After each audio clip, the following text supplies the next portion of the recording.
Así como en el bloque anterior hablamos de educación, en este vamos a hablar de economía, porque no deja de ser uno de los temas centrales hoy por hoy en la agenda pública y en la agenda política y también en la agenda mediática. Hablar de economía a la luz de cómo está la inflación, cómo está la actividad económica, la actividad productiva, el perfil que tiene la actual gestión presidencial en nuestro país. Está con nosotros Edgardo Phillips, que es vicepresidente de ACIPAM, la Cámara de Comercio de Neuquén. Edgardo, gracias por aceptar el convite. No, por favor, gracias a ustedes por invitarme. Baja la inflación. ¿Es real esto? ¿Qué tan bueno o no es? Porque antes niveles altos de inflación nos sacaban de quicio. Ahora niveles bajos de inflación también nos siguen preocupando. Sí, hay una explicación para eso, ¿no? La inflación en ninguna teoría económica es bien vista, porque tiene un condimento, que es decir, bueno, yo genero ingresos emitiendo,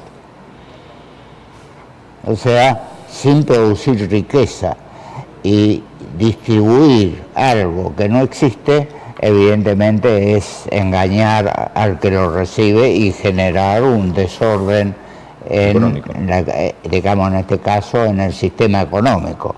O sea, porque normalmente la inflación surge de un déficit fiscal, siempre surge de un déficit fiscal y un importe de emisión sumamente importante. Recuerde lo que pasaba en los últimos meses del año pasado, la emisión era infernal, por eso se llamó el plan platita, digamos. Claro. Era como si simplemente con darle a la maquinita, que tuvimos que comprar en el exterior bastante volumen de billetes, ¿sí? Le íbamos a dar la posibilidad de disfrutar riqueza a la gente, y esto es imposible, pero produce efectos negativos. ¿Por qué produce efectos negativos?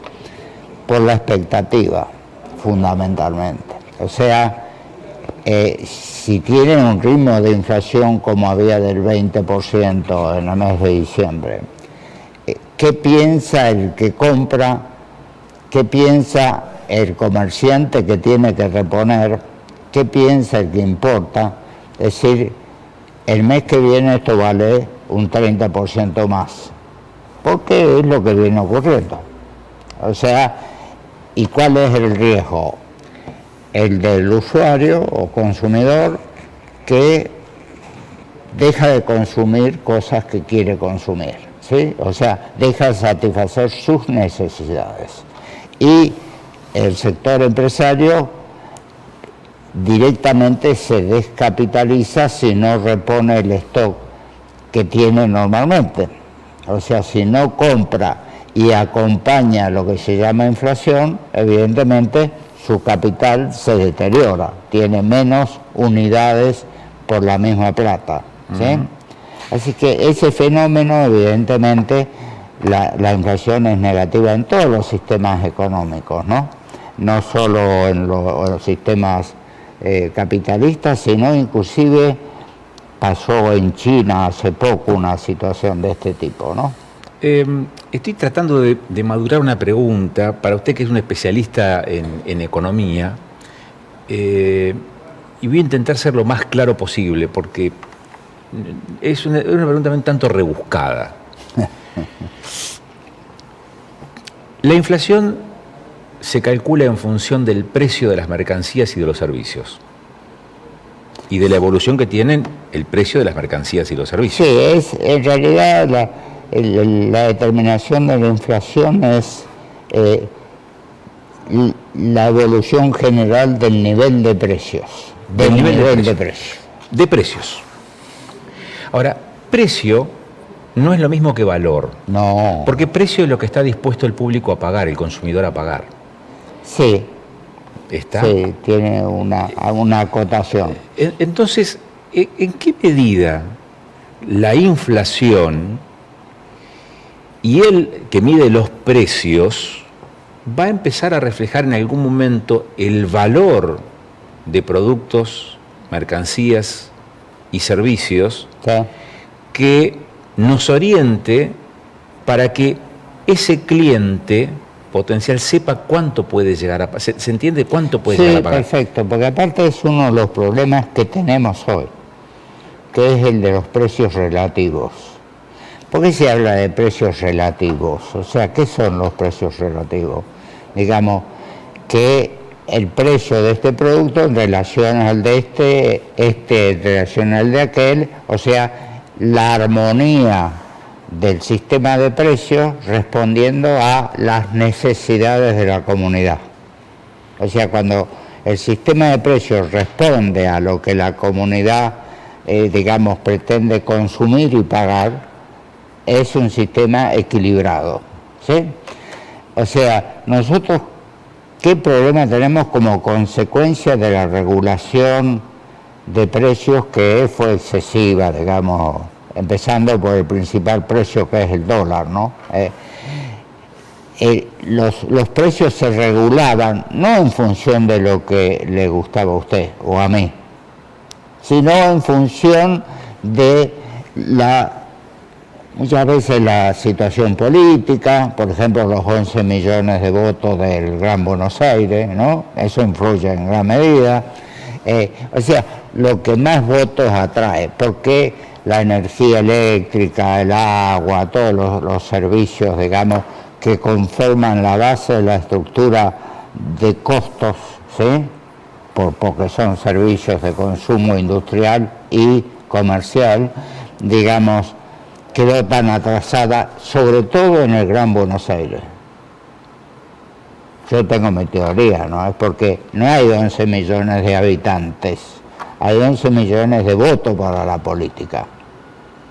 Entonces eso empieza a producir eso y el dólar, ¿eh? Empieza a producir, digamos, una distorsión de los precios relativos. Yo recuerdo, y después trato de explicar muy brevemente qué es eso, un panel que se hizo en el museo que vino la que era presidenta del Banco Central, Marcó del Pom. Ajá. Y algunos otros economistas, la que yo tuve el honor de participar. Yo le pregunté a Marco del Pom por qué distorsionaban de esa manera los precios relativos, porque después volver a acomodarlos es un problema muy serio. Entonces me dice, porque es la política nuestra de distribuir la riqueza, lo cual es una barbaridad. La riqueza se distribuye en función de la situación social y de lo que la gente quiere demandar, porque uno no va digamos, a demandar y pagar, por más barato que sea, algo que realmente no necesita y no tiene, como vos decías, el valor para vos, ¿sí? Una sociedad tiene valores establecidos para los productos. Cuando ocurren estas cosas, que por ejemplo, no sé, creo que la energía, el agua, el gas, en el Gran Buenos Aires debe estar un 15, 20% de lo que está acá, a lo sumo. Eso genera distorsiones desde el punto de vista de los costos de producción, de los costos de distribución, de la posibilidad de acceder al producto, o sea, da vuelta todo lo que sería lo sano, que es yo pago lo que eso para mí vale. ¿Sí? Entonces, esta distorsión que nosotros tenemos en este momento, evidentemente que está afectando la microeconomía junto con otros factores, ¿no? Es lo que necesitamos para acompañar la estabilización de la macro, porque la macro está estabilizada más allá de este tema del dólar, que ahora te comento qué es lo que puede pasar. O sea, nosotros tenemos una macro estabilizada, se recuperaron reservas, se resolvió la liquidez del Banco Central, se sacaron las LECAPs, o sea, la macro en sí realmente está estabilizada, ¿sí? La micro está, digamos, está sufriendo los efectos de la estabilización de la macro. Ahora, las políticas tienen que seguir sosteniendo el equilibrio fiscal, que es un factor fundamental, digamos, para el crecimiento, para el desarrollo, porque los países que tienen desequilibrio fiscal en alguna medida para generar algún nivel de crecimiento, como una palanca, digamos, una inyección, son países que están hablando de 8 o 9% anual. O sea, no los fenómenos de inflación que tenemos nosotros, ¿no? ¿Y el dólar? Y el dólar lo que tiene es, desde luego, son volúmenes chicos y hay una situación particular. En esta época tendrían que estar liquidándose los dólares de la cosecha. O sea, estamos hablando que en este momento tendría que haber unos 10.000 millones de dólares liquidados que no están. Entonces surge la especulación de una masa muy importante, de un precio, que es el del dólar, ¿sí? Y entra, ¿por qué? Porque se está esperando presionar la quita de retenciones que el propio presidente anunció, o parcial o total. Entonces, el hombre del campo, ¿qué hace? Retiene el producto de la liquidación hasta que algo de eso ocurra.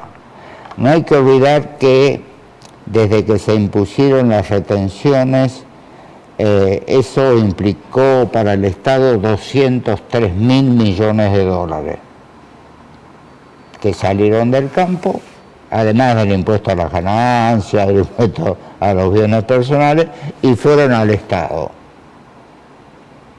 O sea, evidentemente hay alguna razón de este tipo, pese a lo cual el campo avanzó técnicamente, en producción, volumen y demás, pero están ante una posibilidad de que parte de esas retenciones, que es en definitiva un sobreimpuesto, se las liquiden a través de un dólar mayor, ¿sí?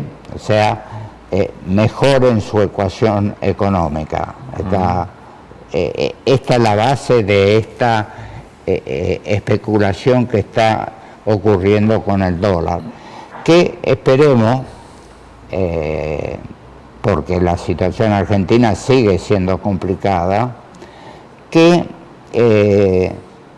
digamos, se tomen algunas medidas para realmente, porque ese mercado es muy chico, el mercado del dólar blue.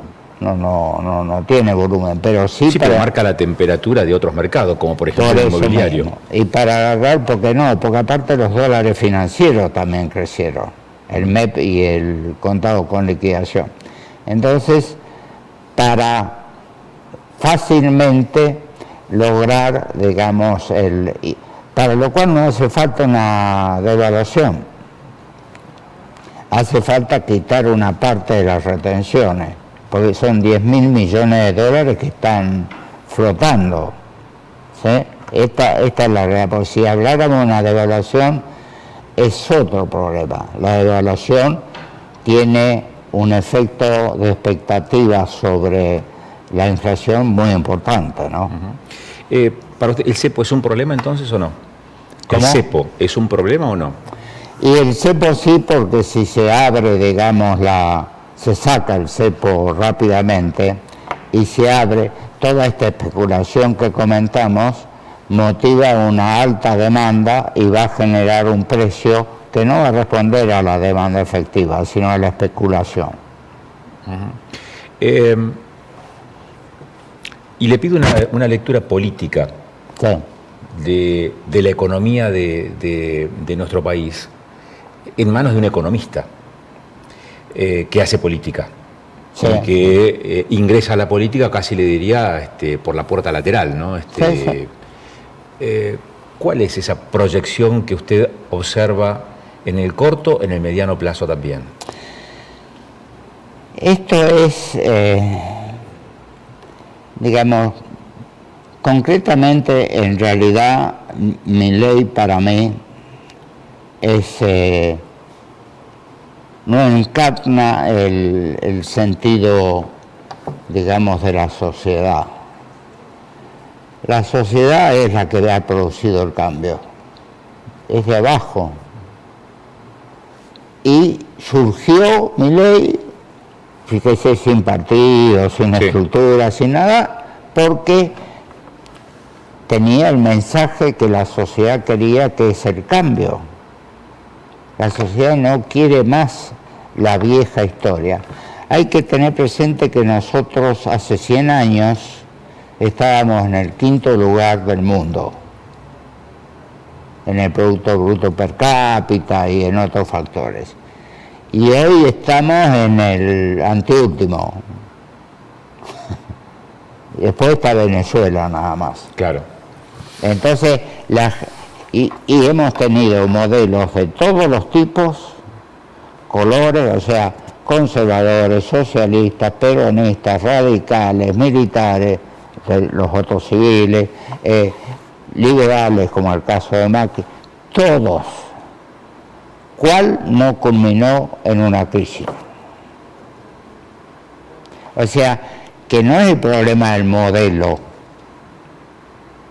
es el problema de un mal ejercicio de la política. Eso es lo que la sociedad está cansada.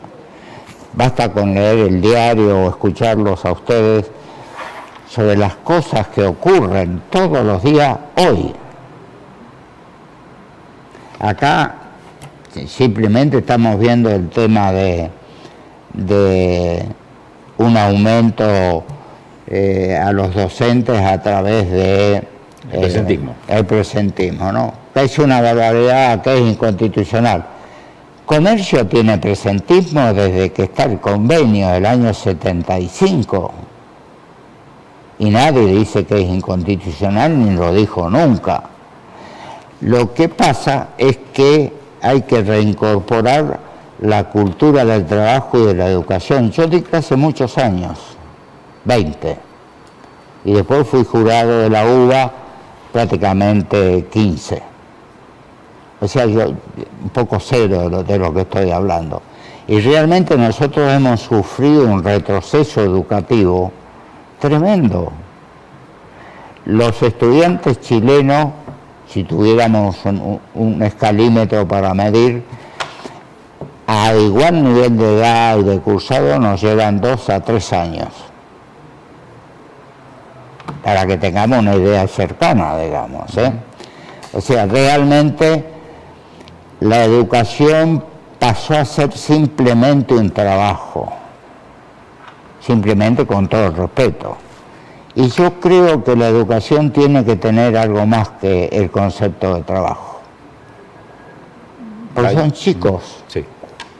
O sea, yo creo que tiene que haber algún nivel de motivación docente. Vos habrás tenido docentes que todavía te acordás. Desapareció eso. Me crié en un hogar docente. Entonces, lo conozco. Pero bien. Edgardo, muchas gracias como siempre por la gentileza de estos minutos. No, gracias a vos y a tu disposición. Y esperemos que, por más que van a salir medio enredado la ley, calculo que la van a votar entre hoy y mañana. Sí, en general y en particular mañana a la madrugada. Y ahí esperemos que digamos, la micro se estabilice y podamos, en vez de tener planes, tener producción y riqueza. Que termine bien la jornada. Acá no puedo. Muchas gracias. Muy bien. Hemos hablado de números, hemos hablado de economía, recién con Edgardo Philip, y en el bloque anterior estuvimos hablando de educación.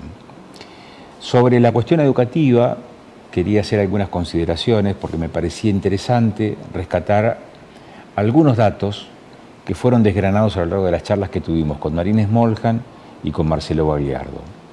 Por un lado, la estimación que hizo en su momento el propio gobierno provincial respecto de lo que significa en pesos, en presupuesto y en millones de dólares, la cobertura de licencias en el sistema educativo. Figueroa habló de 100 millones de dólares anuales, de los cuales 20 millones, es decir, la quinta parte, destinados a suplencias de suplencia, es decir, una yuxtaposición allí de coberturas. Pero claro, también Gagliardo dice, ese dato, esa información no fue desglosada por el gobierno. Uno lo que puede inferir es que hay un problema allí.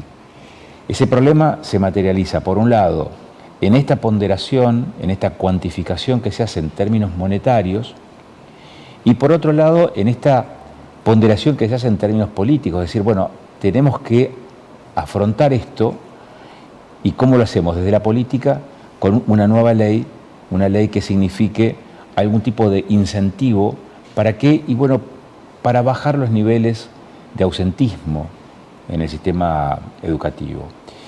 Decía Philip, con quien charlamos recién también, no se trata de una práctica inconstitucional, como ha argumentado el gremio, porque de hecho en otros sectores de la vida laboral existe el presentismo desde que existen los convenios colectivos de trabajo, por ejemplo, en el caso de los empleados de comercio. El punto es que estamos frente a un escenario en donde los destinatarios del sistema educativo, el objetivo, son los más chicos, y esos no tienen la mayor representación, o no tienen la representación que uno quisiera que tuviesen. Y tienen derechos, derecho a una educación, derecho a una formación, derecho a acercarse a las normas científicas, derecho a acercarse a las normas de convivencia, derecho a acercarse a las normas del razonamiento, digamos, a las formas de razonamiento, aprender a pensar, que es lo que significa la escuela, y también a obtener esas herramientas necesarias para la vida cotidiana, para tomar decisiones o para insertarse en el mercado de trabajo o para insertarse en el mercado académico para seguir fortaleciendo su estructura conceptual, su estructura cognitiva. Este tema nos preocupa y nos va a seguir dando que hablar, ya Gagliardo lo anticipó, va a generar nuevos conflictos. ¿Y esos nuevos conflictos en qué se van a traducir? En más días perdidos de clases. Y entonces viene bien este dato. En 17 semanas de clases, solamente en 3 semanas hubo 5 días completos de clases en la provincia de Neuquén, dato que nos dio Marín Smoljan. Y esto, evidentemente, con el correr de las semanas, va a tener un correlato. Ese correlato que habrá más semanas sin que se llegue a cumplir los 5 días de clase por cada una de esas semanas. Nos vamos a encontrar dentro de 7 días, como siempre, aquí en Canal de Noticias 24/7. Y la despedida es como siempre también, con nuestro estimado y querido amigo Miguel Sabone.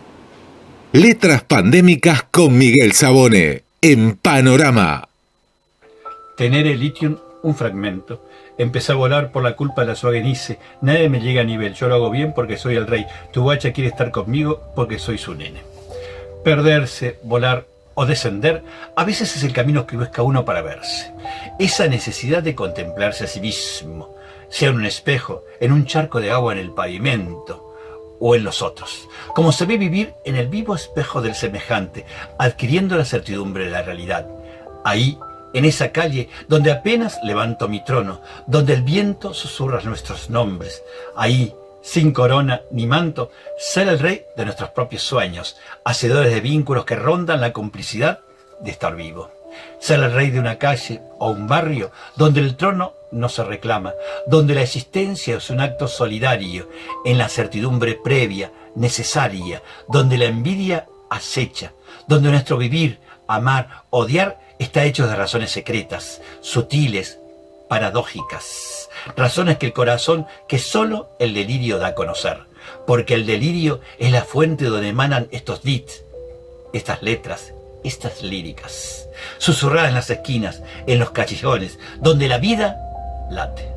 El oficio de la pasión que ayuda a nacer, a ganar a la soledad, a comprender a tientas el amor, en ese camino del alma hacia lo posible.